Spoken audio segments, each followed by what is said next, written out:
म्हणजे आपण जेव्हा थाळी बनवतो तर त्याच्यामध्ये प्रमाण जे आहे त्याच्यामध्ये प्रमाणामध्ये कमी जास्त प्रमाणात आपण घेतो. म्हणजे मीठ आपण वाटीभर नाही घेत, राईट. तसं आपल्याला आपल्या इन्व्हेस्टमेंटमध्ये सुद्धा आपला जो पोर्टफोलिओ आपण बनवतो की आपल्याला हे कळतं की गोल्डसाठी आपल्याला एक ठराविक पर्सेंटेज आपल्या पोर्टफोलिओमध्ये असणं गरजेचं आहे. किती घेतलं पाहिजे हे माहीतच नाहीये, बरोबर, राईट. आणि गोल्ड घेत असताना बरेच काही नुकसानाच्या पण बाजू आहेत. त्या न विचार करता आपण असा विचार करतो की जे लोक घेत आहेत तेवढं आपल्याकडे असलं पाहिजे, किंवा मी जे काही गोल्ड घेतलेलं आहे, गोल्ड असताना मला गोल्ड घेणं गरजेचं आहे का, की आपल्याला नक्की मग घेतलं किती पाहिजे. 5% ते मॅक्सिमम 7% ह्याच्यावरती गोल्ड नसलं पाहिजे, की तुम्ही गोल्ड मध्ये जास्तीत जास्त नुकसान करून घेता. गोल्ड हे हेजिंग ऍसेट्स आहे. म्हणजे जेव्हा मला इमर्जन्सी लागतीये, म्हणजे जर तुम्ही सोनं घेता आणि विकता या दोन्हींमध्ये ज्यावेळी तुम्ही दोघांमध्ये तुम्हाला लागणारे जे चार्जेस आहेत ते ऑलमोस्ट 35% पेक्षा जास्त. तुम्ही प्रत्येक वेळी गोल्ड तर घालून फिरत नाहीये, त्याचा वापर तर होत नाहीये. आता जेव्हा ते गोल्ड साईडला पडलंय तर ते तुम्हाला कमवून देतं का, की जेव्हा आपण रिअल एस्टेटमध्ये जातो तर रिअल एस्टेट खूप छान आहे ऍसेट, ॲज अन ॲसेट खूप छान आहे. कारण रिअल एस्टेट सारखं एकच असेट आहे की ज्या ठिकाणी लोक करोडोचे पैसे टाकू शकतात. म्हणजे आजच्या तारखेला कुठल्याही व्यक्तीला जर सांगितलं की तुम्हाला 1 करोड टाकायचे, एक तर तुम्ही स्टॉक मार्केटमध्ये टाका किंवा रिअल एस्टेटमध्ये टाका, त्यांची पहिली चॉईस असेल रिअल एस्टेट. मग नक्की प्रश्न हा महत्वाचा आहे कुठलीही इन्व्हेस्टमेंट करत असताना, की आपण नक्की कुणाला श्रीमंत करतो.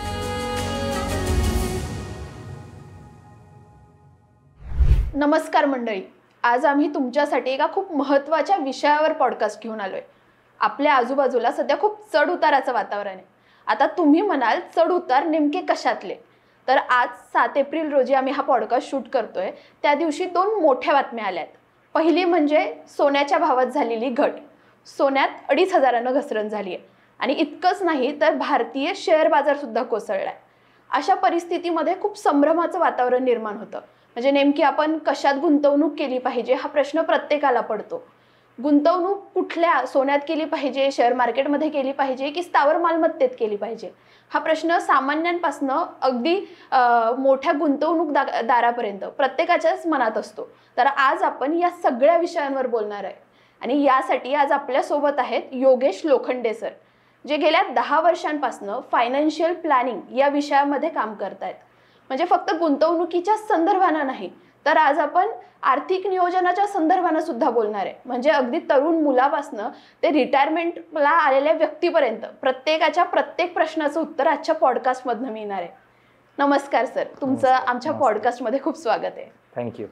तर खूप छान पद्धतीने तुम्ही इंट्रोडक्शन दिलं, त्यासाठी खरंच नमस्कार आणि धन्यवाद आपल्या ऑडियन्ससाठी. आज बरंच भीतीचं वातावरण आहे आणि बरेच इन्व्हेस्टर जे आहेत ते माझ्याकडे येतात प्रश्न घेऊन की सर आता मार्केटमध्ये अशी कंडिशन आहे की शेअर मार्केट सुद्धा खालती आहे आणि गोल्ड सुद्धा खालती आहे, म्हणून नेमकी कशात गुंतवणूक करायची हा खूप मोठा प्रश्न आहे सगळ्यांसमोर. एक्झॅक्टली. आणि होतं काय की आतापर्यंतचा जो एक नियम बांधला गेला होता किंवा सूत्र म्हणतो आपण, ते सूत्र बांधलं गेलं होतं की जर शेअर मार्केट खाली जातंय तर गोल्ड वरती चालतं, आणि जेव्हा गोल्ड खालती येतं त्यावेळी शेअर मार्केट वरती जातं. आणि हाच नियम कुठं ना कुठेतरी आता चेंज झालेला दिसतोय किंवा वातावरणामधला एक बदल आपल्याला दिसतोय की ज्या ठिकाणी प्रत्येकाला असं वाटतं की आता मग नक्की काय डिसिजन घेतला पाहिजे.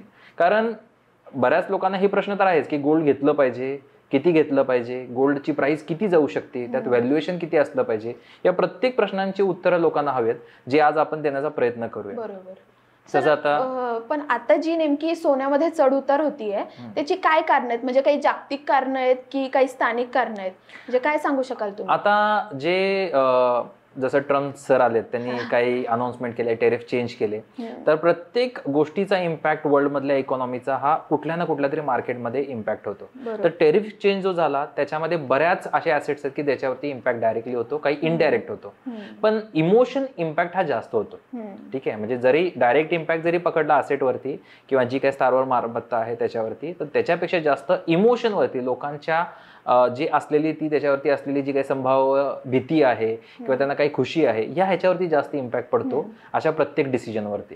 तर त्या डिसिजनमुळे जसं आता 6 एप्रिललाच ही अनाउन्समेंट झालेली आहे की बाबा त्यांनी टेरिफ रेट चेंज केलेले आहेत. आपली जी इंडियन गव्हर्नमेंट, मोदी गव्हर्नमेंट जी आहे, त्यांनी त्याच्यावरती सांगितलं की ह्याच्यावरती आम्ही इव्होल्युशन करतोय. म्हणजे कुठूनही आता अशी पॉझिटिव्ह न्यूज येत नाही की ज्याच्यावरती काही डिसिजन घेतला पाहिजे, राईट. आणि डिसिजन बरोबर त्याच्यावरती आपल्याला काही निर्णय घेऊन काही चेंजेस आपल्या ॲज अन इंडियन इकॉनॉमीमध्ये आपल्याला चेंज करणं गरजेचं आहे.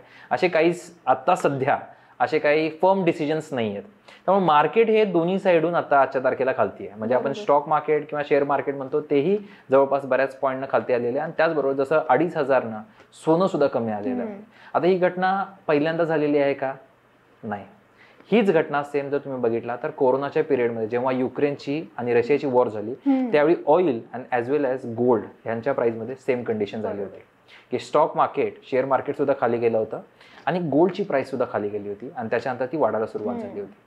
आता त्यावेळी ज्यावेळी गोल्डची प्राइस जर बघितली 2020 मध्ये तर साधारण ती 50,000च्या आसपास होती. 46,000 पासून 50,000च्या आसपास ती त्या ठिकाणी होती. पण कुणाला असं वाटलं नव्हतं की ती 80,000 पर्यंत जाईल, जी आजच्या तारखेला टच करून परत खालती आलेली 79,000च्या आसपास.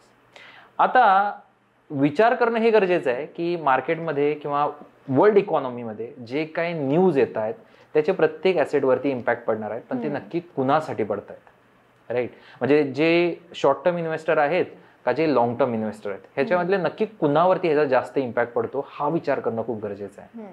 कारण अशा घटना होत राहणार, पुढेही होत राहणार. आणि हे जे आज जे जवळपास 79,000 मार्केट जे खालती 2,500 खालती आलेलं आहे, जवळपास 76च्या आसपास 77च्या आसपास जे गोल्डचं मार्केट आहे, हे मी गॅरंटेड सांगतो पुढच्या 1 वर्ष 1.5 वर्षामध्ये हे 1 लाखाच्या आसपास जाईल. मग प्रश्न हा असला पाहिजे की आज जर गोल्ड घ्यायचं असेल तर राईट चॉईस आहे का वाढल्यानंतर घेणं? बरोबर. आणि काय होतं की भारतीय सामान्य नागरिक म्हणून आपला विश्वास सोन्याच्या गुंतवणुकीवर जास्त असतो. बरोबर. तर मग एकतर सोन्यामध्ये इतकी चढ उतार होतीये आणि अशाही चर्चा आहेत की सोन्याचे भाव 1 लाखापर्यंत जाऊ शकतात. बरोबर. तर नेमकं सोन्यातली गुंतवणूक कशी असते? फायदेशीर असते की काय दुष्परिणाम होतात पण आपल्याला कळत नाही? नेमकं आपण दोन्ही बाजू बघू गोल्डच्या, राईट?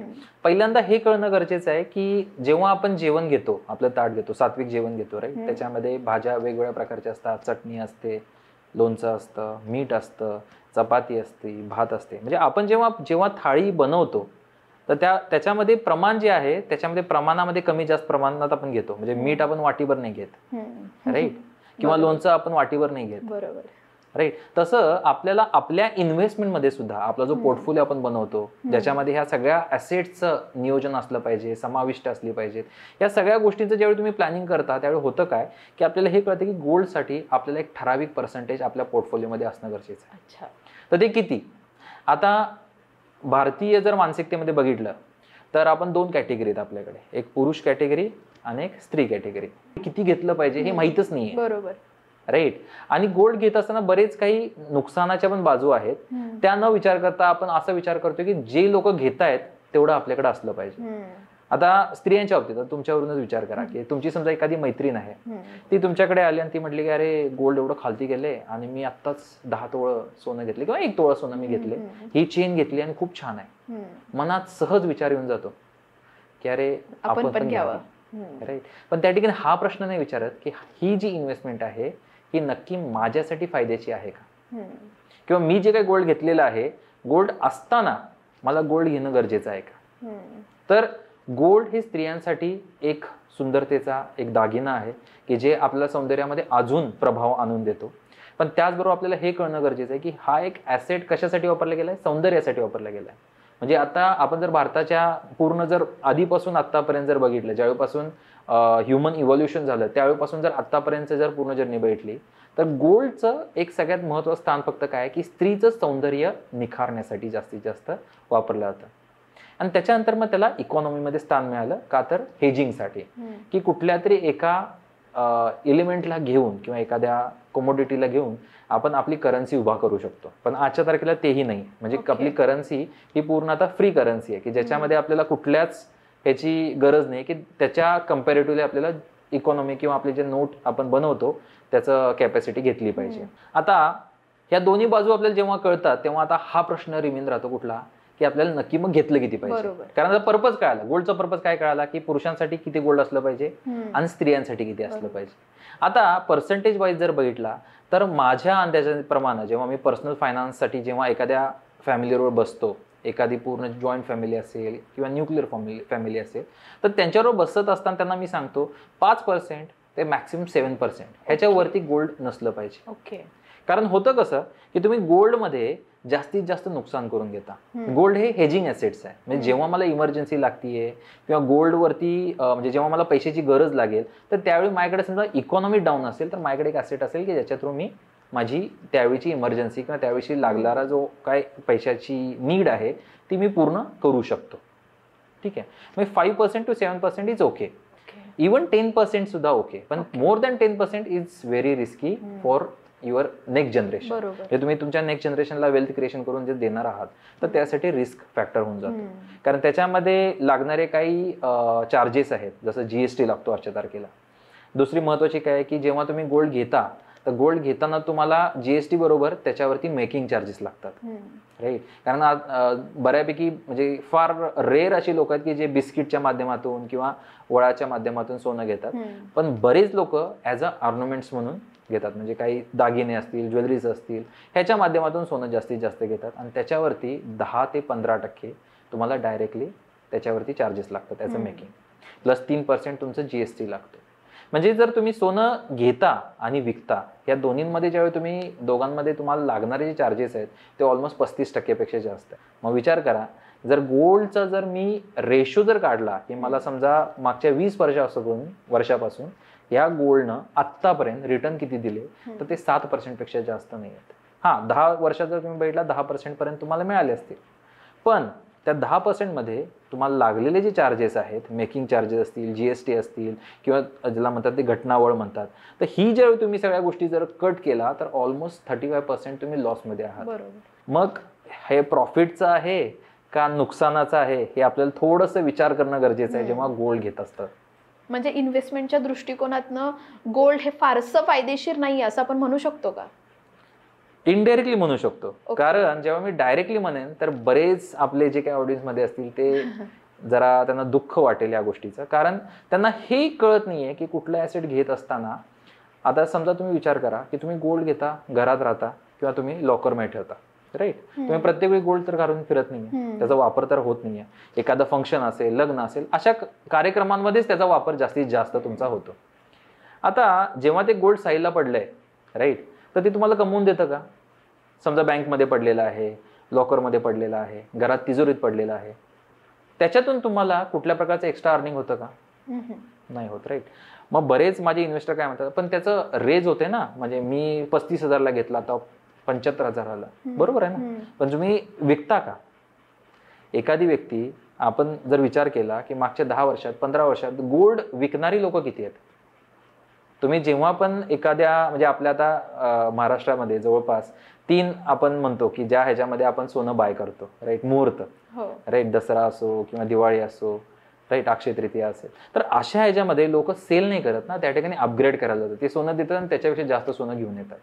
बरं, जेव्हा सोनं देतात त्यावेळी तूट पण करतात आणि त्याच्यामध्ये एक्स्ट्रा GST पण देतात आणि एक्स्ट्रा कर्णावळ देऊन वर्णाने सोनं घेऊन येतात. म्हणजे सोनं विकणं ही आपल्या भारतामध्ये प्रथा नाही आहे. त्यामुळे त्या ॲसेटला नेक्स्ट जनरेशनमध्ये काय व्हॅल्यू असणार आहे? कारण इतक्यांदा आपण त्याला बायसेल करतो ना, त्याची व्हॅल्युएशन कमी होत चालली. आणि तुम्ही बघा, तुमचं घराची जी संरचना आहे, म्हणजे आता आपले जे पण असतील, म्हणजे आपले जे बघणारे व्ह्युअर्स असतील आणि इव्हन आपण स्वतःचं जरी घर बैठलं तर आपल्या घरामध्ये कदाचित 50% लोकांच्या घरामध्ये AC असेल, पण तुम्ही जेव्हा ज्वेलरच्या शॉपमध्ये जाता तर किती प्रकारचे त्यांच्या इथे लाईट्स असतात, ते लाईट्स सुद्धा किती डेकोरेटिव्ह असतात. प्रत्येक सिस्टीम जर तुम्ही बघितला तर ती श्रीमंतीची सिस्टीम असते. पण जेव्हा जो घेणारा व्यक्ती आहे, ज्याच्यामुळे ते श्रीमंत होत आहेत, कोण? जे ज्वेलर्स आहेत किंवा ते बनवून विकणारे जे आहेत, ते श्रीमंत आहेत का? राईट. मग नक्की प्रश्न हा महत्वाचा आहे कुठलीही इन्व्हेस्टमेंट करत असताना, की आपण नक्की कुणाला श्रीमंत करतोय. जेव्हा आपण पैसे देतो किंवा एखादी गोष्ट घेतो तर त्यावेळी नक्की आपण श्रीमंत कुणाला करतो हा प्रश्न विचारणं स्वतःला खूप गरजेचं आहे. आता गोल्ड, जसं मी 5% 7% का म्हटलं, कारण ज्यावेळी आपल्याला गरज आहे हेजिंगची त्यावेळी आपण कुठली बाकीची इन्व्हेस्टमेंट मोडू शकत नाही. समजा एखादी इन्व्हेस्टमेंट आहे जी आपल्याला जास्त रिटर्न देते तर ती मोडण्यापेक्षा आपल्याकडे हा एक रस्ता आहे की ज्याचा वापर आपल्याला करतो येतो, किंवा एक 5% 7% त्याच्यातून आपण पैसे जनरेट करू शकतो आणि ते आपल्या त्या वेळच्या रिक्वायरमेंटसाठी वापरू शकतो. ओके. आता सोन्यासारखाच एक भाग येतो रिअल इस्टेटचा. म्हणजे सोनं आणि रिअल इस्टेट या दोन गोष्टींवर खूप विश्वास आहे भारतीयांचा गुंतवणुकीसाठी. तर रिअल इस्टेट मधली गुंतवणूक किती फायदेशीर असते? एक महत्वाची गोष्ट आहे, जी प्रत्येक मार्केटमध्ये वापरली जाते, जो दिखता है वो बिकता है. राईट. सो ही कंडिशन अशी आहे ना की लोक हा विचारच नाही करत आहेत, जो दिखता है सही में वो रियल है क्या. म्हणजे आपण ना काय करतो की येणाऱ्या रील्सवर, येणाऱ्या व्हिडिओजवर, एखाद्या ॲड्सवरती पूर्ण विश्वास टाकतो आणि आपल्याला चकाचौंध दिसती त्या पर्टिक्युलर मॉलची, त्या पर्टिक्युलर ज्वेलरची, त्या बिल्डरची. तुम्ही कधीही विचार करा की जेव्हा तुम्ही बिल्डरच्या ऑफिसमध्ये जाता त्यावेळी ॲक्च्युली बाय करणारा मोठा असतो का सेल करणारा मोठा असतो. सेल करणारा. राईट. म्हणजे आपण प्रत्येक वेळी त्यांच्या दबावात राहतो. ते जे रेट सांगतील त्या रेटनं आपल्याला बाय करावं लागतं. राईट. आणि बँक जे डिसाईड करेल त्या रेटनं आपल्याला लोन घ्यावं लागतं. मग या ठिकाणी मला विचार करा, म्हणजे पूर्ण विचार करण्यासारखी जर्नी आहे ही सगळी, की जेव्हा आपण रिअल इस्टेटमध्ये जातो तर रिअल इस्टेट खूप छान आहे ॲसेट, ॲज अन ॲसेट खूप छान आहे. कारण रिअल इस्टेटसारखं एकच असेट आहे की ज्या ठिकाणी लोक करोडोचे पैसे टाकू शकतात. म्हणजे आजच्या तारखेला कुठल्याही व्यक्तीला जर सांगितलं की तुम्हाला 1 करोड टाकायचे आहेत, एक तर तुम्ही स्टॉक मार्केटमध्ये टाका किंवा रिअल इस्टेटमध्ये टाका, त्यांची पहिली चॉईस असेल रिअल इस्टेट. कारण त्यांना माहिती आहे ॲटलिस्ट दिसतंय, म्हणजे मला काहीतरी माझ्या हातात आहे, त्याचे डॉक्युमेंट आहेत, त्याचे पेपर्स आहेत. राईट. पण त्याचा असा अर्थ होत नाही की ती जी इन्व्हेस्टमेंट आहे ती इन्व्हेस्टमेंट सेफ आहे. आता पुण्यातलीच तुम्ही जर एक्झाम्पल घ्यायचं म्हटलं तर त्यांचे आता ॲड परत लागायला लागले ऑलमोस्ट 7 इयर्स नंतर, 7 वर्षानंतर.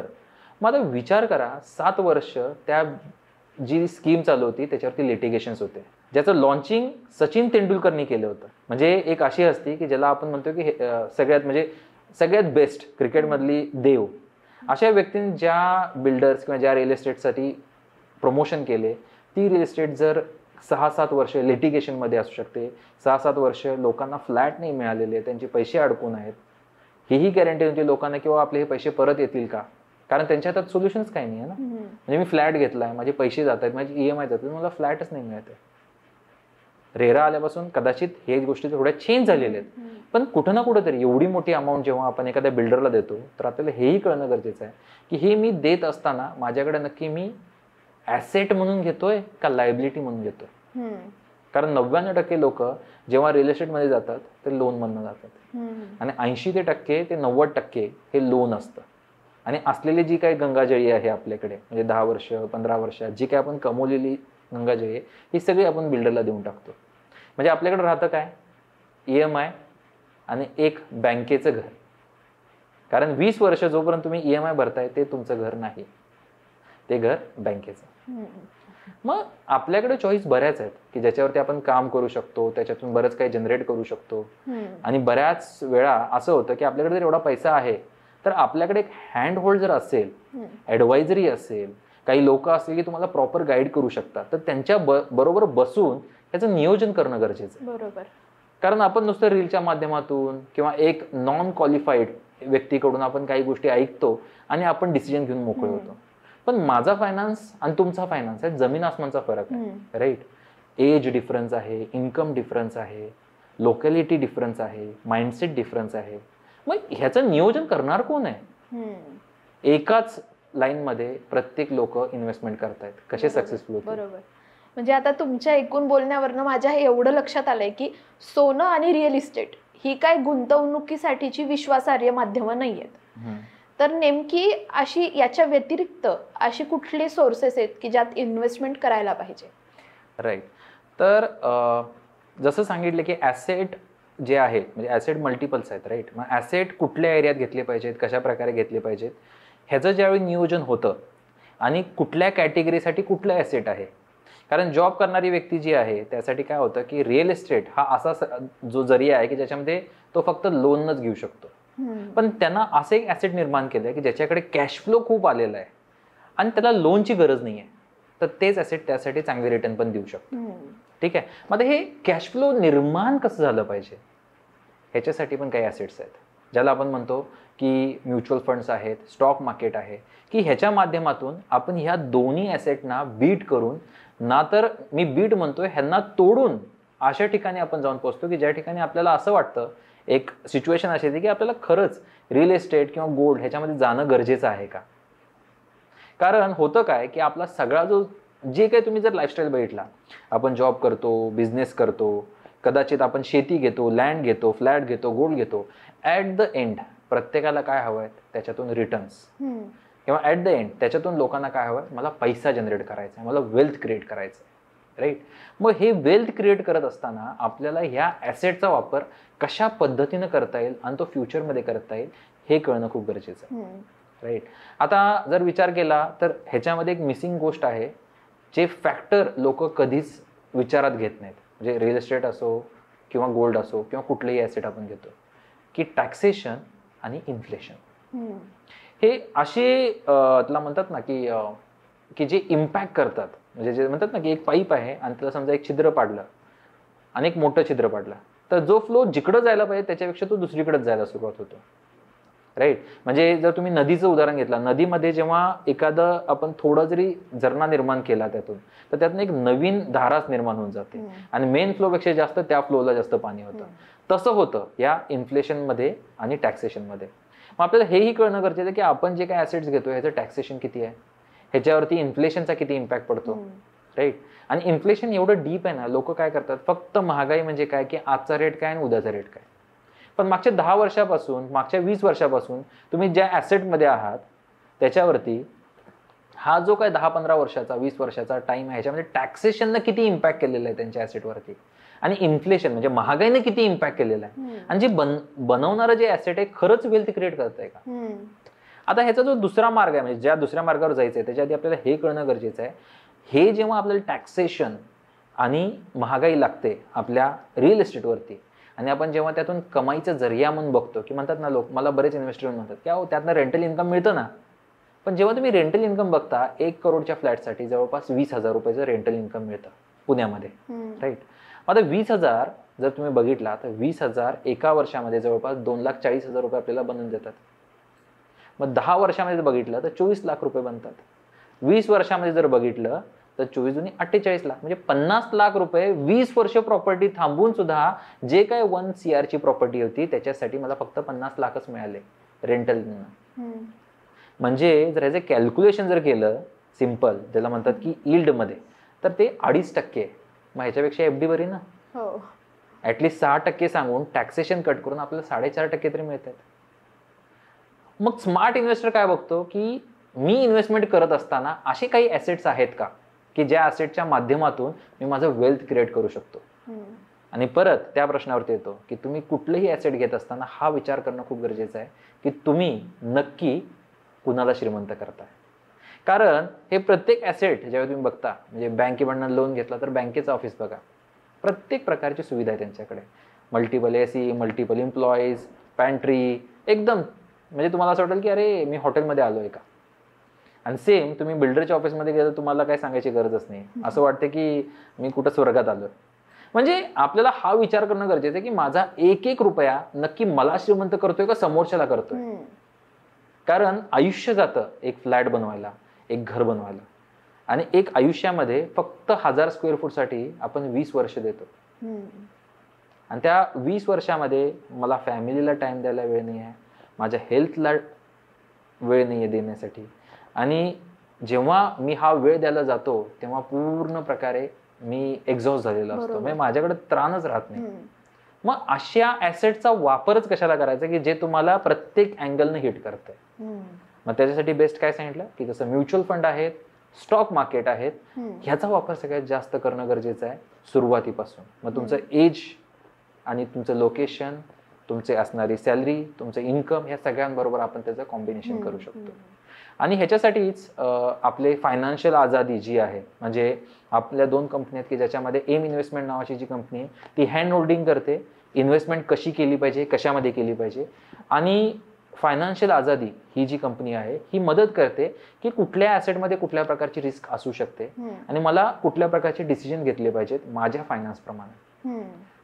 तर हे त्या ठिकाणी मदत करतात आपल्या प्रत्येक क्लायंटला. कारण जोपर्यंत ती जर्नी त्यांना कळत नाही तोपर्यंत सगळ्यात महत्त्वाचं एक ॲसेट जे आहे, म्हणजे आपण म्हणतो ना की आता हे गोल्ड झालं, रिअल इस्टेट झालं, स्टॉक मार्केट झालं, म्युच्युअल फंड झालं, ह्याच्यापेक्षा पण एक टॉप ॲसेट आहे ज्याला म्हणतात knowledge. Knowledge is a power म्हटलं जातं, राईट. जेव्हा तुम्हाला प्रत्येक ॲसेटचं नॉलेज यायला सुरुवात होतं, म्हणजे आमचा जो मेन कोर आहे फायनान्शियल आझादी किंवा एम इन्व्हेस्टमेंटचा, तो आहे नॉलेज. जर तुमच्याकडे नॉलेज आलं ते ज्ञान आलं की ज्याच्यामुळे हे सगळ्या गोष्टी वर्क होत आहेत, कुठं इम्पॅक्ट करतायत, माझ्यासाठी कुठली गोष्ट गरजेची आहे, तर तुम्ही जास्तीत जास्त त्याच्यातून पैसा जनरेट करू शकता, वेल्थ क्रिएट करू शकता.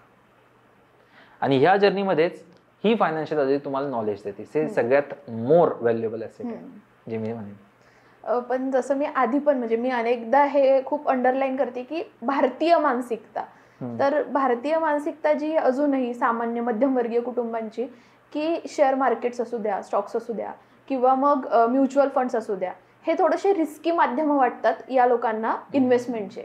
याबद्दल तुम्ही काय सांगाल? आता ह्याचे दोन गोष्टी आहेत, मी सांगतो. आता जर कोरोनामध्ये बघितलं तर बरेच लोक स्टॉक मार्केटमध्ये आले, बरेच डीमॅट ओपन झाले. म्हणजे भारतामध्ये असं म्हटलं जातं की फक्त रिअल इन्व्हेस्टर जर विचार केला तर कॅल्क्युलेशनमध्ये जर पकडलं तर साधारण 3 ते 5% मध्येच फक्त रिअल इन्व्हेस्टर. रिअल इन्व्हेस्टरचं मी एक्झाम्पल पण देईन तुम्हाला, जेणेकरून तुम्हाला कळेल की रिअल इन्व्हेस्टर म्हणजे का आणि हा वर्ड वापरला पण का. आता ह्याच्यामध्ये ट्रेडर भरपूर आले. आता ट्रेडर म्हणजे काय की जे घेतायत विकतायत. आता जेव्हा घेतायत आणि विकतायत त्याच्यामध्ये एकतर लॉस होतो किंवा फायदा होतो, पण दोन्ही गोष्टी ज्या होत आहेत ना त्याच्यातून वेल्थ क्रिएट होत नाही, कारण ते टेम्पररी आहे.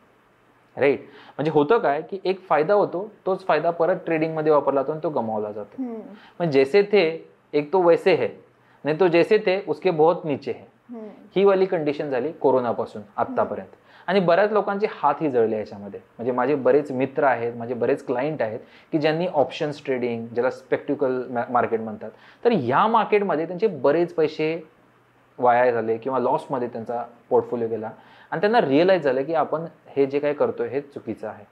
तर स्टॉक मार्केट ज्याला म्हणतात ना की एक ऐसा कुवा आहे की हर एक की प्यास बुझा सकता है, हे स्टेटमेंट कायम वापरलं जातं आणि खरंच ट्रू आहे. पण त्याच्यामध्ये सगळ्यात महत्त्वाची अंडरलाईन एक आहे की बाबा रिस्क. कारण जर ती रिस्क जर नसेल तर तुम्ही एवढा पैसा कमवू शकत नाही. पण ती रिस्क प्रत्येकानं कशी घेतली पाहिजे हे त्याला कळणं खूप गरजेचं आहे. बरोबर. आता गाडीच्या माध्यमातून बघा की आपल्याकडे आपली गाडी जी आहे 4 व्हीलर, तर त्याच्यामध्ये तुम्ही कधी स्पीड बघितलाय? ऑलमोस्ट 180 पर्यंत असतं. पण आपल्याला सिटीमधून जाताना आपण ते स्पीड वापरू शकतो का? नाही ना.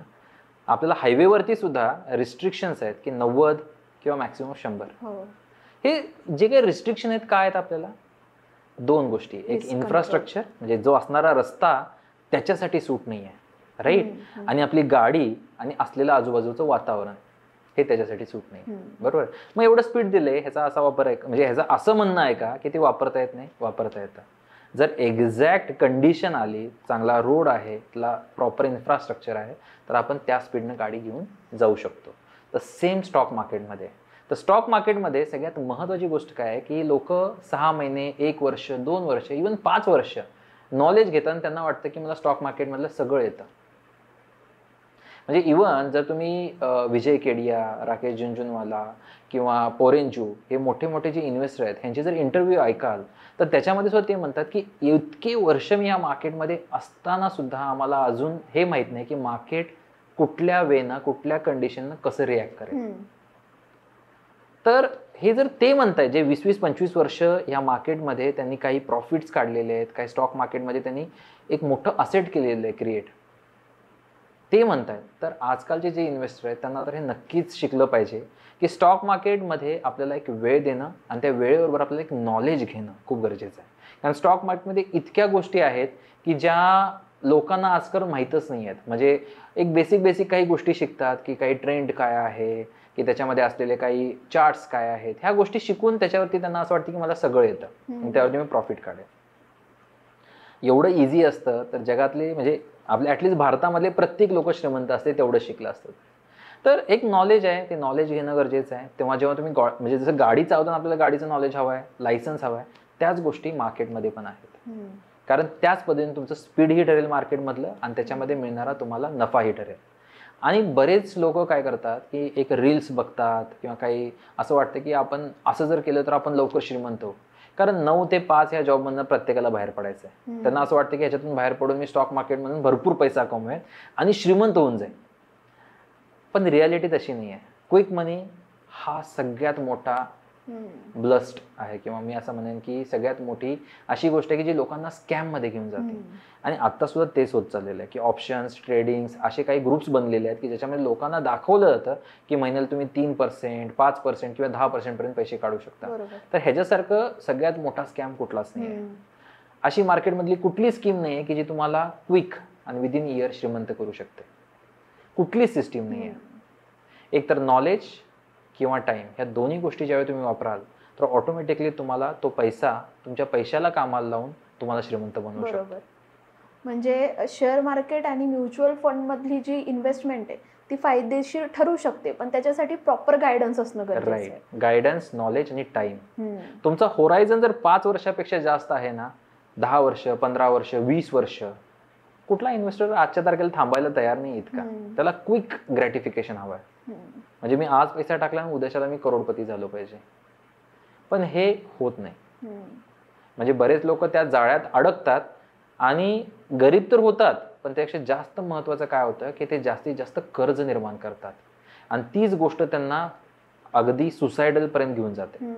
आता माझे असे बरेच काही असे क्लायंट आहेत की ज्यांनी सुसाईड पण केलेले आहेत, की जे गायडन्स मध्ये नव्हते आणि त्यांना हे माहितीच नव्हतं की नक्की करायचं काय अशा कंडिशन मध्ये, आणि त्यांनी सुसाईड केले. म्हणजे बऱ्याच वेळा मी त्यांना गायडन्स दिला, असं करा तसं करा, पण जे क्लिअर पाथ आहे, नॉलेज आहे, हे नसल्यामुळे काय होतं की त्यांना हे डिसिजन घेण्यासाठी एक मानसिकता निर्माण होते. आणि शेअर मार्केट हे केवळ मानसिकता आहे.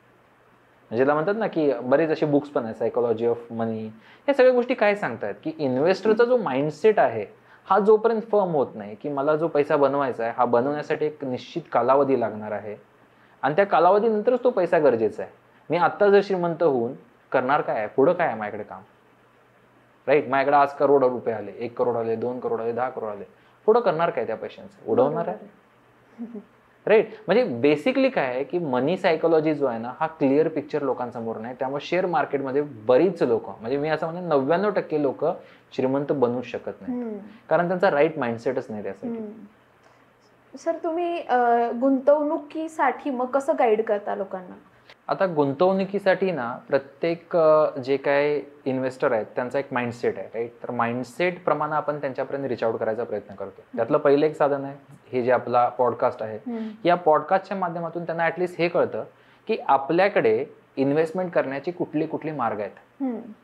आणि जेव्हा ते पर्सनल फायनान्समध्ये बसतायत, माझ्याबरोबर 1-to-1 मध्ये असतील किंवा ग्रुप कोचिंगमध्ये असतील, तर कुठल्याही कोचिंगमध्ये बसल्यानंतर त्यांना काही महत्त्वाच्या गोष्टी पण मी एक्सप्लेन करतो की कशामध्ये इन्व्हेस्टमेंट केली नाही पाहिजे.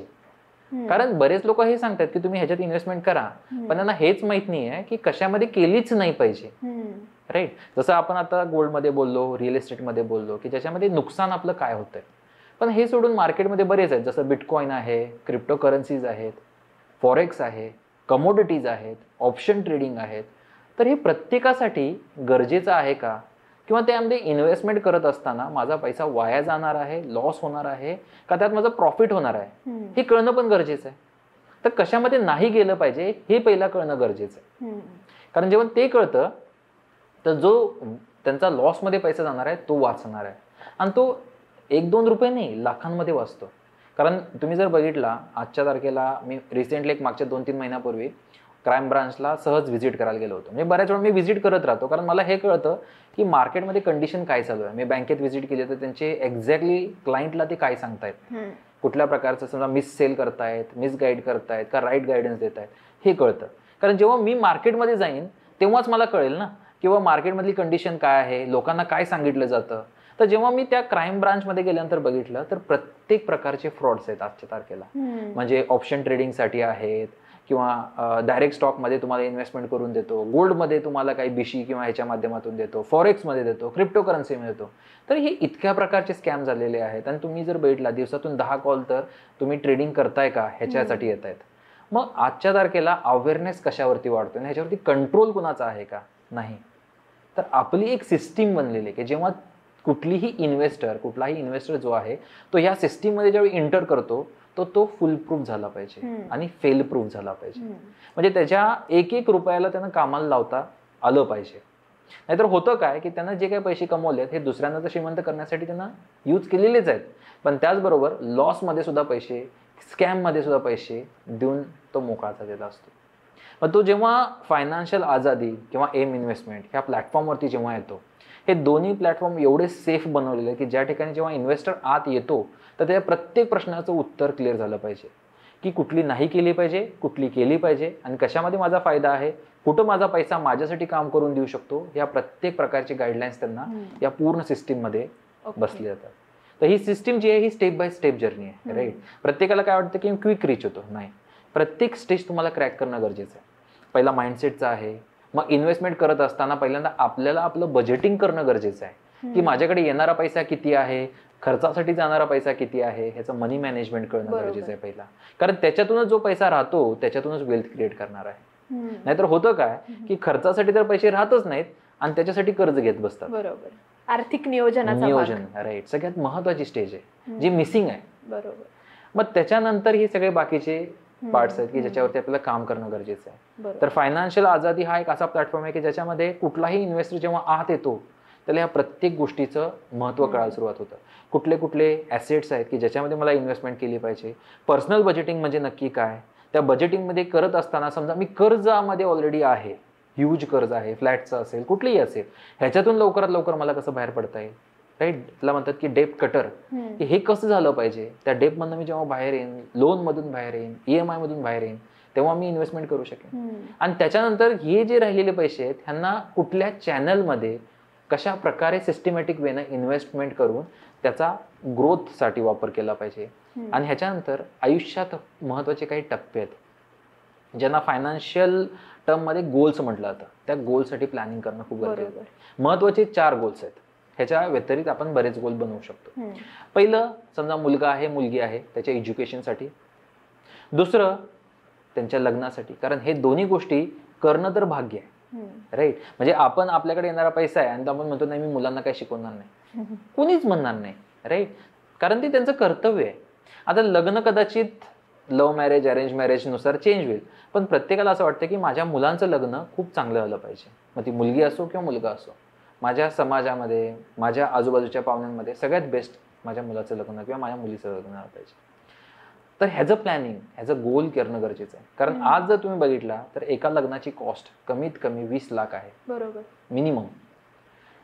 आता समजा आज एखादी मूल जन्माला येतं, 25 वर्षानंतर त्याचं लग्न करायचं आहे, तर आज जर 20 लाख आहे तर 25 वर्षानंतर त्याची कॉस्ट 1 CR होणार आहे त्याच लग्नाची. कारण त्यावेळी येणारं इन्फ्लेशन, टॅक्सेशन, ह्या सगळ्या गोष्टी त्यात ऍड होत जाणार आहेत. मग त्यावेळी ते 1 करोड तुम्ही कसे बनवू शकाल, त्याचं प्लॅनिंग आजपासून करणं गरजेचं आहे. सर, म्हणजे आता गुंतवणूक कशात केली पाहिजे हे लक्षात आलंय, पण ना अनेकदा गुंतवणुकीची सुरुवात कशी करायची, राईट, हा प्रश्न असतो. तर कशा पद्धतीने सुरुवात केली पाहिजे आणि कशापासून सुरुवात केली पाहिजे गुंतवणुकीसाठी? एक्झॅक्टली. म्हणजे आता जसं आपण गोल बोललो त्याचं प्लॅनिंग होईल. जसं एज्युकेशन झालं, मॅरेज झालं, रिटायरमेंट झालं, आणि सगळ्यात महत्वाची एक मिसिंग गोष्ट असते ती असते टूर प्लॅनिंग. तर टूर प्लॅनिंग सुद्धा केलं पाहिजे. म्हणजे हे तुम्हाला जेव्हा गोल करतात त्यावेळी गोल नंतर तुमचा प्लॅनिंग वरती पार्ट येतो. आता ज्यावेळी फायनान्शियल प्लॅनिंग बद्दल आपण बसतो किंवा मनी मॅनेजमेंट वरती बसतो, तर सगळ्यात महत्वाचा पार्ट काय असतो त्याच्यामध्ये की तुमचं एज काय आहे. आता बऱ्याच लोक म्हणतात की मी एक सर्टन कमवल्यानंतर मी करेन, असं काही गरजेचं नाही.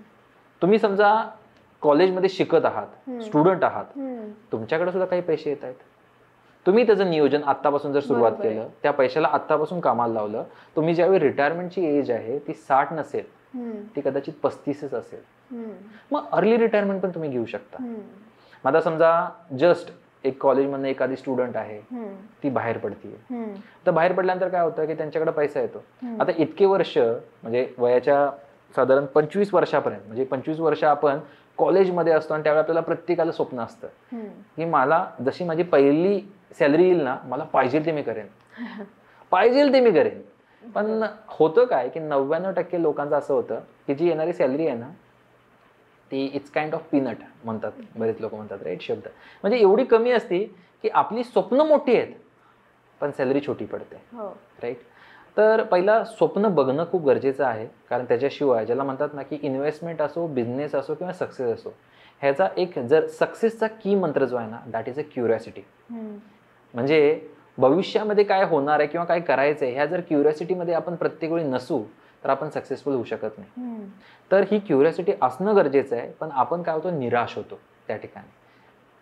म्हणजे ॲज एन जेव्हा आपण कुठलीही म्हणजे एखादा स्टुडंट जेव्हा कॉलेजमधून बाहेर येतो, जॉब लागतो, त्याला कळतं रियालिटी काय आहे, पैशाची, जॉबची आणि लाईफची. आणि तिथं त्याला हे कळत नाही की डिसिजन काय घेतला पाहिजे. कारण होतं काय की डेली लाईफच्या खर्चांमध्ये त्यांचा पैसा सगळा निघून जातो आणि तो काय करतो, एक्स्ट्रा कर्ज घ्यायच्या चक्करमध्ये राहतो. म्हणजे 20 ते 30 ह्याच्यामध्ये त्याला असं वाटतं की माझ्या मित्रानं, माझ्या बाकीच्यांनी सगळ्यांनी फ्लॅट घेतलेला आहे, तर मीही पहिला फ्लॅट घेणार. पण ते राईट एज नाही आहे फ्लॅट घ्यायचं.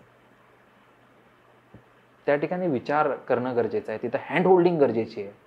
तर अशा जनरेशनसाठी आम्ही बऱ्याच वेळा असे बरेच वर्कशॉप ठेवतो की ज्याच्यामध्ये त्यांना ॲज अ यंगस्टर कॉलेजमधून बाहेर पडणारे असतील किंवा कॉलेजमध्ये असतील, तर आपले जे काही फायनान्शियल अवेअरनेसचे प्रोग्राम होतात त्याच्यामध्ये या स्टुडंटसाठी एक नवीन पाया निर्माण केला जातो की त्यांना हे कळतं की जेव्हा मी बाहेर पडेन तर मी नक्की कुणाला श्रीमंत करणार आहे. आणि ही गोष्ट करत असताना त्यांना हे कळतं की माझं नियोजन कशा पद्धतीने केलं पाहिजे. आता समजा कॉलेजमधून बाहेर पडलाय, जॉब लागलाय, तर पहिलं काय होतं, तो क्रेडिट कार्ड घेतो आणि एक्स्ट्रा कर्ज करतो. म्हणजे मोबाईल घेणं, कारण त्याला असं वाटतं की हे जे क्रेडिट कार्ड आहे ना, ह्याच्यातून मला पाहिजे ते घेता येतं, पाहिजे ते. मग मूवी बघणार, टूरला जाणार, सगळं. आणि एक सर्टन एज येते ज्याला म्हणतात लग्नाची, राईट, 25-30 ह्या फेजमध्ये आल्यानंतर त्यांना रिअलाइज होतं, अरे मी एवढ्या चुका केल्या, पैशाला समजूनच नाही घेतलं, फायनान्स कळूनच नाही घेतला आणि फक्त एन्जॉयमेंट केली. तर तिथे एक सूत्र आहे, प्रत्येक एजचं एक सूत्र आहे. आणि जर तुम्ही त्या सूत्राप्रमाणे जर वागले, म्हणजे ज्या पद्धतीने तुम्ही जर त्या सूत्रानं जर नाही फॉलो केलं, तर ते तुम्हाला एक हॅम्पर करेल, म्हणजे तुम्हाला परत बॅक साईडला घेऊन जाईल आणि श्रीमंतीच्या ऐवजी तुम्ही दुसऱ्या लाईनला, ट्रॅकला जाल. मग आता जेव्हा तुम्ही जॉबमधून येता, तर पहिलं तर महत्त्वाचं, पहिली 5 वर्ष 10 वर्ष जे आहेत सुरुवातीची, ह्याच्यामध्ये कर्ज नियोजन, म्हणजे कर्जावरती जास्त फोकसच नसला पाहिजे. ना पर्सनल लोन, ना क्रेडिट कार्ड, ओनली इन्व्हेस्टमेंट. कारण त्यावेळी कुठल्याच प्रकारची रिस्पॉन्सिबिलिटी नसते, ना लग्नाची, ना स्पाऊसची, ना मुलांची, ना कुठल्याच गोष्टीची. फक्त आपल्याकडे फ्रीडम असतो त्यावेळी. आणि त्या फ्रीडमचा जर प्रॉपरली चॅनलाइज वापर केला, इन्व्हेस्टमेंट जर प्रॉपर केली, तर येणाऱ्या पुढच्या पिरियडमध्ये आपल्याला तोच फ्रीडम जास्तीत जास्त लवकर घेता येतो. आणि हे जे रॅट रेस आहे, ज्याला म्हणतो आपण मॅट्रिक्स, 9 to 5 असो, बिझनेसमन सुद्धा रॅट रेसमध्ये असतो. तो कदाचित टाईम वेगळा असेल, पण तो रॅट रेसमध्ये, कारण त्या गोष्टीसाठी त्याला काम करावं लागतं. म्हणजे मला समजा माझे घरचे खर्च असतील, मला मुलांची शिक्षणाची फी असेल, ह्याच्यासाठी पैसा हा कमवायच लागणार आहे. तर ही जी रॅट रेस आहे ही ह्याच्यासाठी आहे. म्हणजे ज्या गोष्टींसाठी मला जॉब करायला लागतोय, तो पैसा जर मी तयार करून ठेवला, तर ऑटोमॅटिकली मी फ्रीडम लाईफस्टाईलमध्ये जगायला सुरुवात करतो. पण मग कमी सॅलरीमध्ये इन्व्हेस्टमेंट कशी करायची? राईट, ह्याचं नियोजन आहे. मी तेच म्हटलं, सूत्र आहे त्याची. आता समजा एक एक्झाम्पल घेऊ आपण, कारण हे सगळं आपण आपल्या कोर्सच्या माध्यमातून पण लोकांना देतोय, ज्याचं नाव आहे की you can control your earnings. Right. So how to control that earning, हे सगळ्या स्टेज, म्हणजे तुम्ही 20चे असाल, 30मध्ये असाल, 40मध्ये असाल, 50 असाल, इव्हन रिटायर्ड असाल 60, तर ह्या प्रत्येक झोनमध्ये आपल्याला पैशाचं नियोजन कशा प्रकारे केलं पाहिजे. कर्ज घेतलं पाहिजे किंवा नाही घेतलं पाहिजे, क्रेडिट कार्ड घेतलं पाहिजे किंवा नाही घेतलं पाहिजे, किंवा मला स्टॉक मार्केटमध्ये किती % इन्व्हेस्टमेंट केली पाहिजे, म्युच्युअल फंडमध्ये किती % इन्व्हेस्टमेंट केली पाहिजे, SWP कधीपासून चालू केली पाहिजे, या सगळ्याचं, रिअल एस्टेट कधी घेतली पाहिजे, गोल्ड कधी घेतलं पाहिजे, या सगळ्यांचं नियोजन. जसं आता सुरुवातीला आपण सांगितलं की गोल्ड हे एक असं ॲसेट आहे की जे हेजिंगसाठी वापरलं पाहिजे, पण लोक काय करतात, फिजिकल गोल्डमध्ये जातात आणि 35% लॉस करतात. राईट. मग त्याला सोल्युशन आहे ना आपल्याकडे म्युच्युअल फंडमध्ये, जे आपण पर्सनल फायनान्समध्ये त्यांना सांगतो की तुम्ही गोल्डमध्ये जर इन्व्हेस्टमेंट तुम्हाला करायचीच आहे, तर डिजिटल गोल्डमध्ये करा. डिजिटल गोल्डमध्ये तुम्हाला हे कुठल्याच प्रकारचे चार्जेस नाही आहेत. 35% जे तुमचे जाणार आहेत, जे तूटमध्ये जात आहेत किंवा मेकिंग चार्जेस मिळतात, हे जातच नाही त्याच्यामध्ये. प्लस ॲप्रिशिएशन होतं. तुम्हाला पाहिजे त्या फॉर्मॅटमध्ये तुम्ही परत त्याला कन्वर्ट करून घेऊ शकता. फिजिकलमध्ये तर फिजिकल, पैशामध्ये पाहिजे तर पैशामध्ये. त्याचा बेनिफिट काय होतो, 20 वर्षांतर जे ऑर्नामेंट्स तुम्ही जुने घेतलेले आहेत ते त्यावेळी मोडून तुम्ही नवीन करणार आहात, तर हा तुम्हाला जो पैसा आहे डायरेक्टली तुम्ही नवीन घेऊ शकता. तसंच रिअल एस्टेट सुद्धा आहे, ज्याला रिट्स म्हणतात. रिट म्युच्युअल फंड्स आहेत, स्टॉक्स आहेत, म्हणतात रिअल एस्टेट रिलेटेड जे काही आपले स्टॉक्स किंवा म्युच्युअल फंड्स, की ते जे पैसे आहेत हे रिअल एस्टेटमध्ये जाणार आहेत. पण 1-1 करोड 2-2 करोड टाकायची गरज नाही. अगदी सिंपल 500-1000 रुपये एवढे सुद्धा तुम्ही रिअल एस्टेटमध्ये टाकू शकता. मग हे तुम्हाला नियोजन करता येतं जेव्हा तुम्ही 1-to-1 आपल्या फायनान्शियल आजादीच्या 1-to-1 मध्ये किंवा ग्रुप सेशन मध्ये येतात, तेव्हा तुम्हाला हे क्लिअर होतं की मला नक्की माझ्या फायनान्ससाठी कशा प्रकारे काम केलं पाहिजे. बरोबर सर. पण आपल्या प्रेक्षकांमधले जे तरुण मित्र आहेत त्यांना तुम्ही आर्थिक नियोजनाचा काय कानमंत्र द्याल? आता आर्थिक नियोजनाचा एक महत्वाचा कानमंत्र मी ऑलरेडी दिलेला आहे सुरुवातीलाच, की तुम्ही नक्की कुणाला श्रीमंत करताय. राईट.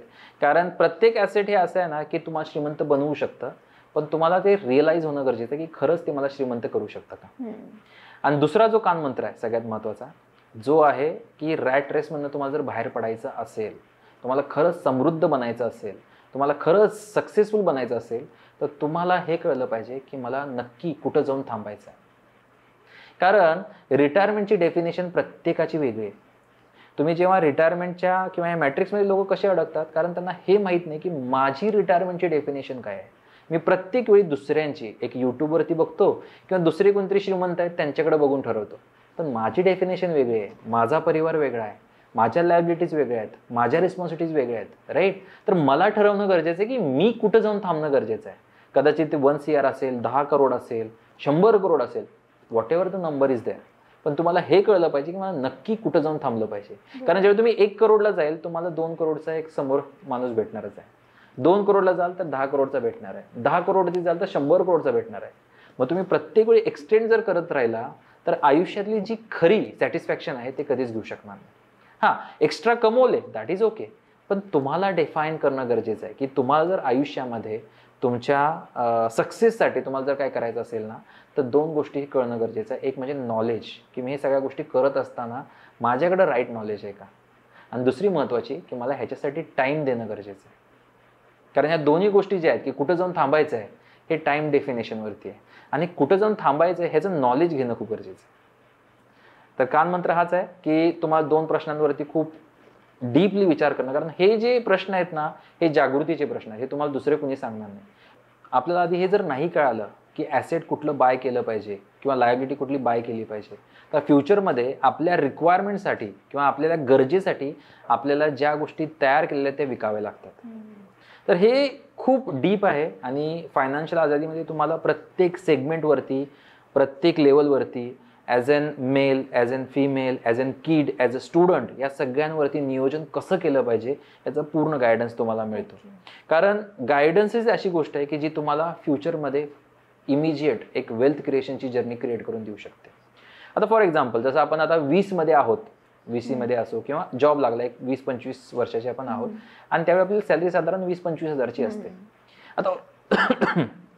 आता या कंडिशनमध्ये होतं काय की एक 15,000 आपण आपल्या लाईफस्टाईलसाठी, आपल्या नीडसाठी आपण खर्च करतो, पण राहिलेले 10,000चं होतं काय?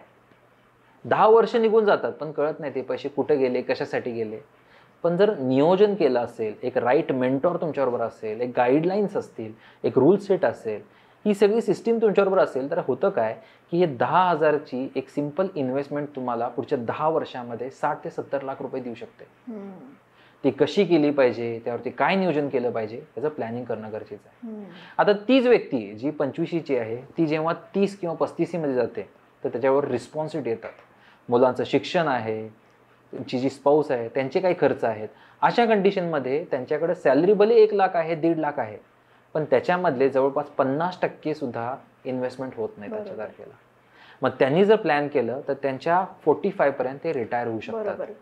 म्हणजे अर्ली पिरियडमध्ये इन्व्हेस्टमेंट करणं किती गरजेचं आहे हे याच्यावरनं कळतं. कारण सुरुवातीच्या काळामध्ये तुमचा खर्च कमी असतो, इतरांवर करण्याचा खर्च कमी असतो, त्यामुळे जास्त इन्व्हेस्टमेंट होऊ शकते. एक्झॅक्टली. त्यामुळे इन्व्हेस्टमेंटचं खूप महत्व आहे, म्हणजे खूप गरजेचं 25-26 नंतर पण. येस. आणि हे आपण मिस करतो अनेक. येस. आणि त्याच्यामुळे होतं काय की आजकालची जी यंग पिढी आहे ही श्रीमंतीपेक्षा जास्त त्या चाकरगिरीमध्ये, सॅलरीमध्ये, त्या जॉबमध्ये अडकत चाललेली आहे. त्यांना हे कळत नाही की मला बिझनेस सुद्धा सुरू करता येतो. पण सुरुवातीची इन्व्हेस्टमेंट नसल्यामुळे होतं काय की एक पिरियड गेल्यानंतर त्यांना रिअलाइज होतं की मला जॉबपेक्षा बिझनेसमध्ये प्रॉफिट आहे, पण माझ्याकडं कॅश फ्लो काहीच नाही आहे, गंगाजळी काहीच नाही आहे.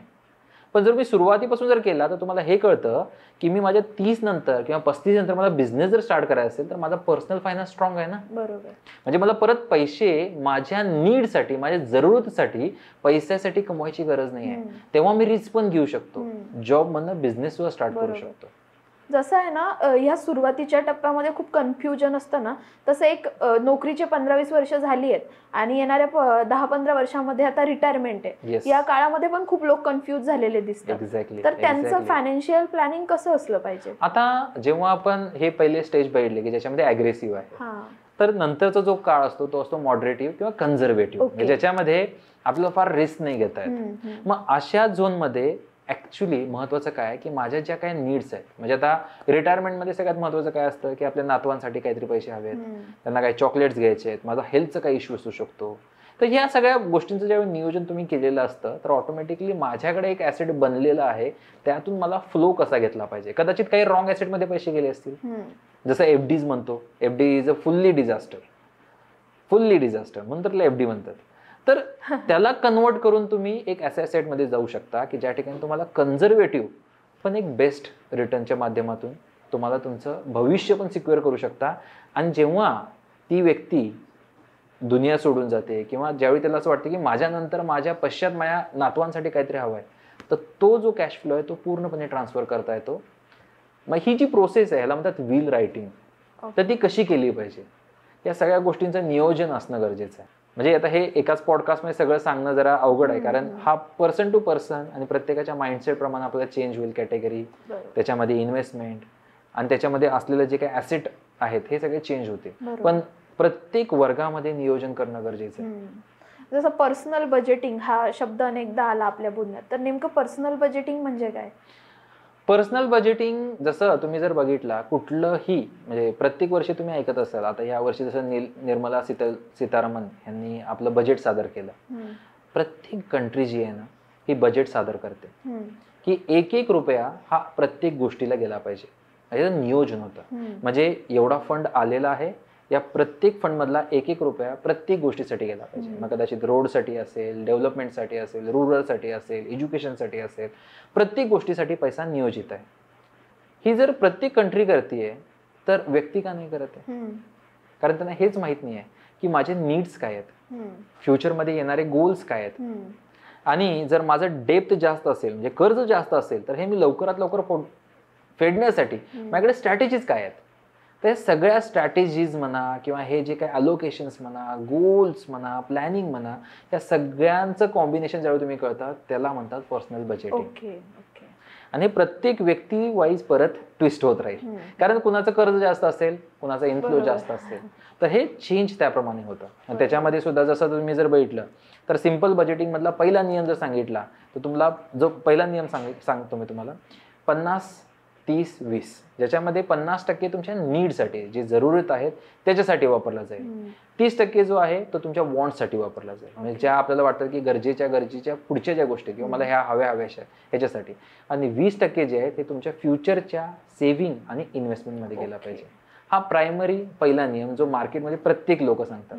पण ह्याच्यासाठी सुद्धा काही अजून डीप लेवलवरती जातात.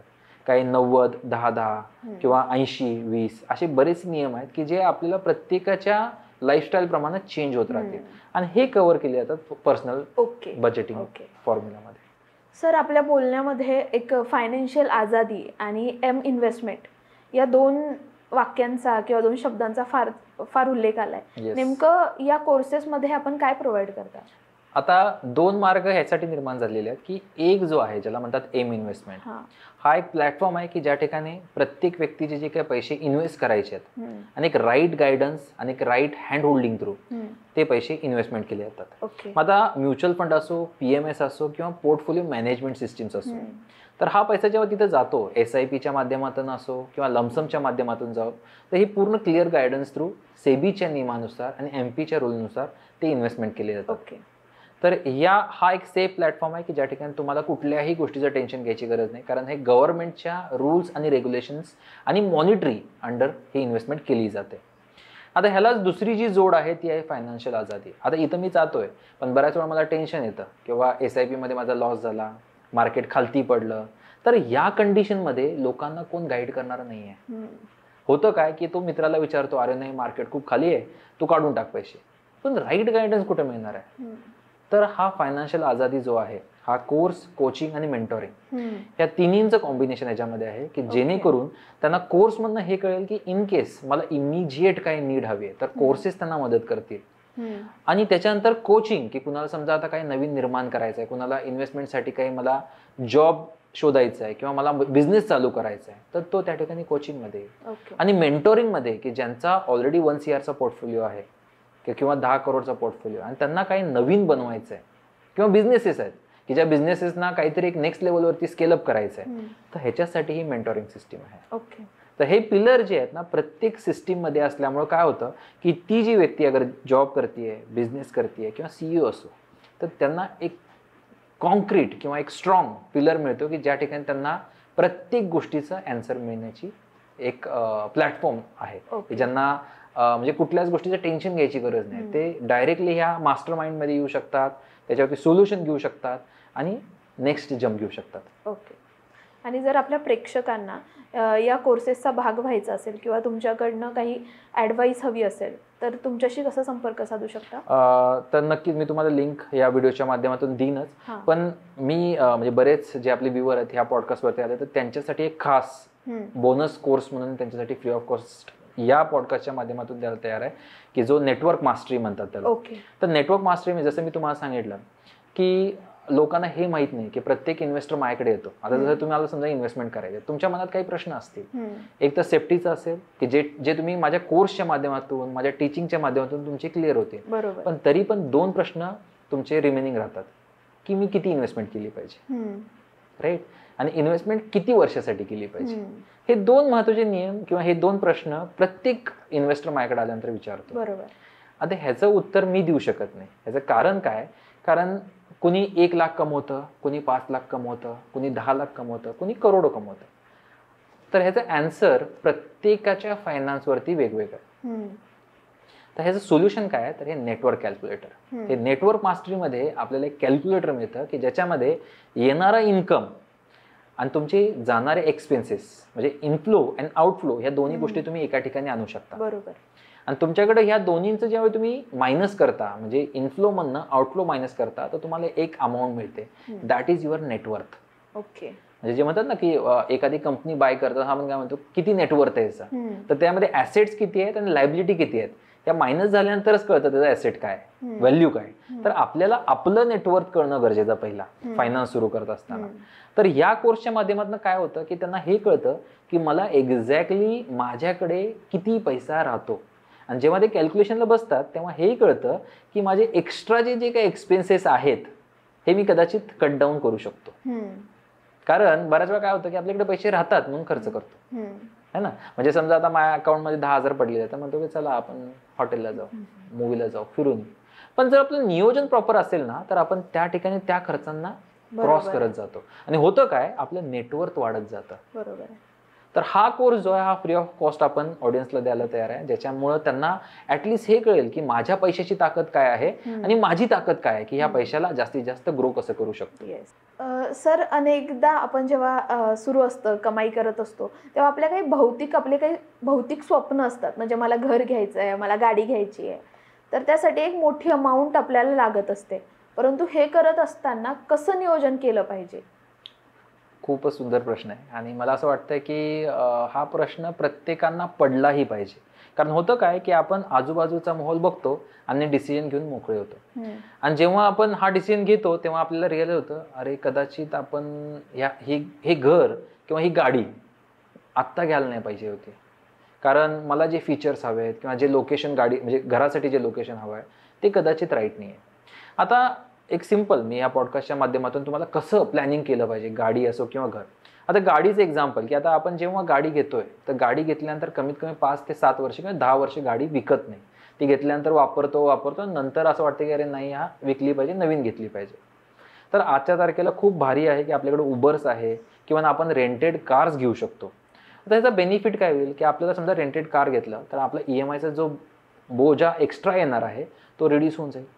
आपल्याला हे कळतं की दर महिन्याला मी गाडी प्रत्येक चेंज करत राहीन. ठीक आहे. फॉर एक्झाम्पल आता मी मारुती घेतोय, नंतर होंडा घेईन, नंतर हुंडाई घेईन, कदाचित मोठ्या मोठ्या गाड्या पण मी ट्रॅव्हल करून बघेन.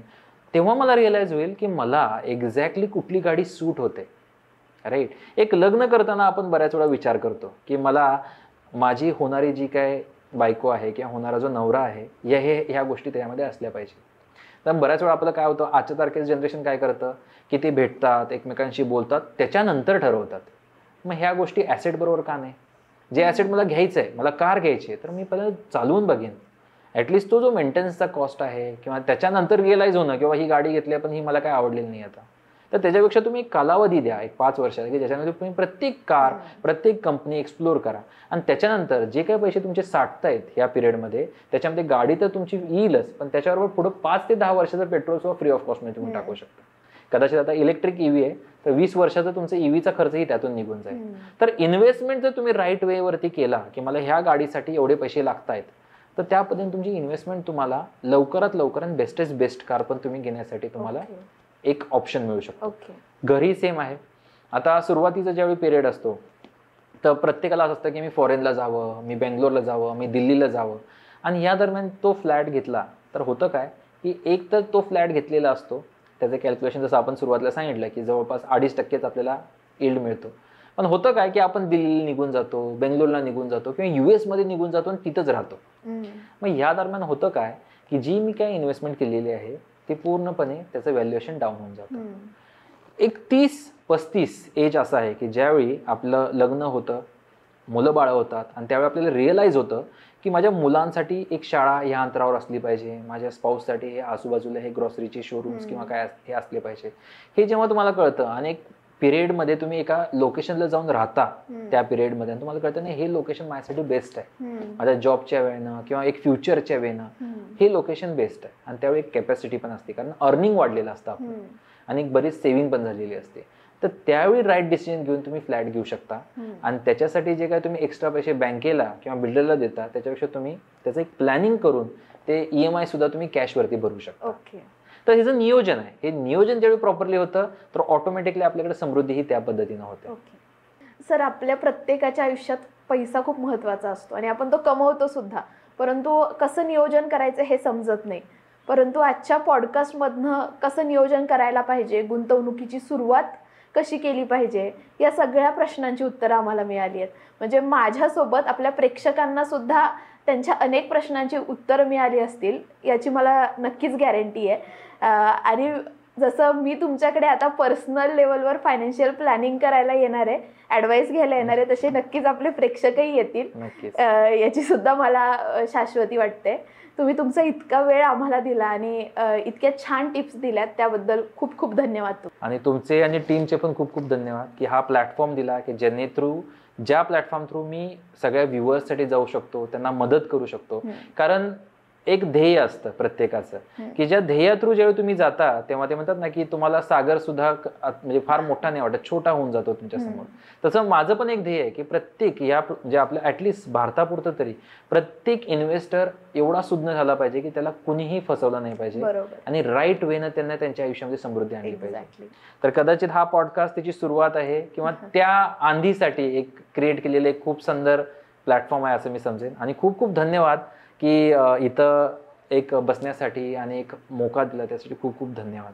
धन्यवाद सर. आणि एक सगळ्यात महत्त्वाचं की जसं ह्या वेल्थ जर्नीमध्ये प्रत्येकाला समृद्ध तर व्हायचंच आहे, राईट. तर बऱ्याच लोकांपर्यंत मी पोहोचू नाही शकत, पण आपलं जे पुस्तक आहे एक स्मार्ट डायमंड फॉर्म्युला म्हणून, तर हे पुस्तकाचं नावच आहे की सिक्रेट ऑफ वेल्दी लाईफ.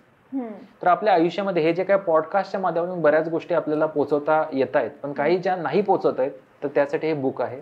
अमेझॉनवरती सुद्धा आहे, तर ज्याचं नाव आहे स्मार्ट डायमंड फॉर्म्युला. नक्कीच म्हणजे प्रत्येक प्रेक्षकांनी घेऊ शकतात, फार अफोर्डेबल प्राइसमध्ये पण आहे. पण ह्याच्यामध्ये आपल्या आयुष्यामध्ये नियोजन कसं केलं पाहिजे आणि पुढच्या स्टेजेसमध्ये कशा प्रकारे डिसाईड केलं पाहिजे याची सूत्र ह्याच्यामध्ये सांगितलं. तर नक्कीच मी हे तुम्हाला द्यायला नक्की आवडेल.